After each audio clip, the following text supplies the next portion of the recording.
Dude, gusto mo huminto yan, dude? Pinuhuli ka, boy. Woo! Kulit niya. So, dude, hihinto yan dito. Ito, kakamot ang puwit to. Dito, abangan mo dito. Tumabangan sa may inano ko. Hihinto yan sa may inano. Saan? Nandyan po ako. Ano ba pinunas mo? Tatanggalin ko yung amoy nila para maghintuan. Yun na. Traffic na. Itza na yan.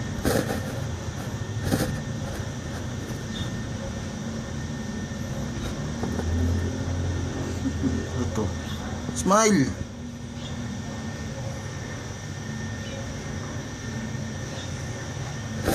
Focus mo pa, dude. Yung kita bunbunan. Ay, ang dami oh. Pagka-traffic yan niya, walang amoy eh. Maliligaw yung mga. Eh,